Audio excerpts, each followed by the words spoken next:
Assalamualaikum warahmatullahi wabarakatuh. Perkenalkan, nama saya Rizna Hendrina dari kelas TS 21C dengan NIM 3621110024, Prodi Teknik Sipil. Di sini saya akan menjelaskan tentang pentingnya dasar-dasar pengetahuan ilmu ukur tanah. Poin pertama, pengertian ilmu ukur tanah.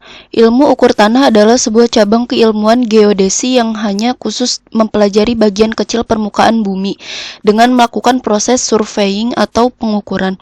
Hasil akhir dari ilmu ini akan berupa sebuah peta.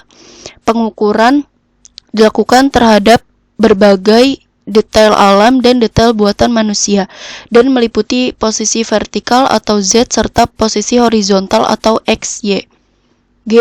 Geodesi sendiri ini adalah kajian serta pengukuran yang lebih luas lagi. Ilmu tersebut tidak hanya memetakan serta menentukan posisi daratan, tapi juga laut dan udara. Ilmu tersebut sangat berguna untuk berbagai keperluan karena mencakup analisis serta pengambilan keputusan dan perhitungan yang statistik untuk mengukur serta memetakan tanah. Sejarah ilmu ukur tanah. Pekerjaan memetakan tanah dilakukan pada era Mesir kuno, yaitu kurang lebih tahun 140 sebelum Masehi. Pekerjaan tersebut dilakukan untuk kepentingan perpajakan atau pemetaan kadaster. Setelah Perang Dunia ke-1 dan Perang Dunia ke-2, ilmu pengukuran ini berkembang jauh karena dipengaruhi oleh perkembangan informasi dan teknologi yang ada. Berbagai peralatan konvensional tidak lagi digunakan dan diganti dengan peralatan elektronik serta berbagai sistem otomatis. Di era Yunani kuno, tahun 220 sebelum Masehi, seseorang bernama Eratosthenes mencoba melakukan perhitungan pada dimensi bumi dan mendapatkan hasil berupa keliling bumi mencapai 25.000 mil. Di antara abad ke-18 sampai ke-19, seni pengukuran yang mulai berkembang pesat memungkinkan pembuatan peta yang lebih maju, terutama di Perancis dan Inggris. Jenis ilmu ukur tanah berdasarkan elemen alam. Ada banyak sekali jenis ilmu ukur tanah. Karena jenisnya banyak, ilmu ukur tanah tersebut dibagi dalam berbagai kategori. Kategori pertama adalah berdasarkan elemen alam. Dalam kategori ini ada berbagai sub-bidang yang tersedia, antara lain adalah yang pertama, land surveying atau pengukuran daratan. Yang kedua, hydrographic surveying atau pengukuran perairan. Yang ketiga, astronomical surveying atau pengukuran astronomi. Jenis ilmu ukur tanah berdasarkan tujuannya. Selain berdasarkan elemen alam, ilmu untuk mengukur tanah juga bisa didasarkan pada tujuan diadakannya pengukuran tersebut. Ada berbagai alasan atau tujuan dilakukan pengukuran.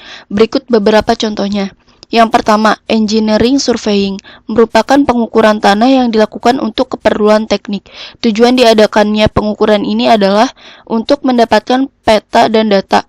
Yang kedua, military surveying, yaitu pengukuran tanah yang dilakukan demi keperluan militer. Yang ketiga, mining surveying, pengukuran pertambangan yang dilakukan untuk mendapatkan data dari daerah pertambangan. Yang keempat, geological surveying, kategori pengukuran yang dilakukan demi kepentingan ilmu geologi. Yang kelima, archaeological surveying, yaitu kategori pengukuran tanah untuk membantu kepentingan arkeologi. Jenis ilmu ukur tanah berdasarkan cakupan area. Untuk jenis ketiga ini, pengukuran tanah dilakukan berdasarkan luasan atau cakupan area yang akan diukur. Kategori ini dibagi menjadi dua pengukuran yang berbeda, yaitu yang pertama, pengukuran untuk cakupan area kecil. Area kecil di sini merupakan area yang luasnya tidak sampai 37 kali 37 km. Pada pengukuran di cakupan area yang satu ini, permukaan bumi masih dianggap datar. Pengukuran dengan cakupan yang lebih kecil ini disebut juga dengan nama lain, yaitu plain surveying. Yang kedua, pengukuran untuk luasan area besar. Pengukuran untuk daerah yang luasnya lebih dari 37 dikali 37 km.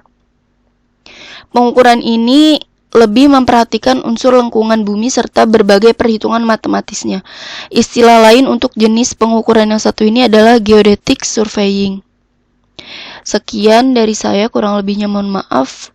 Wassalamualaikum warahmatullahi wabarakatuh.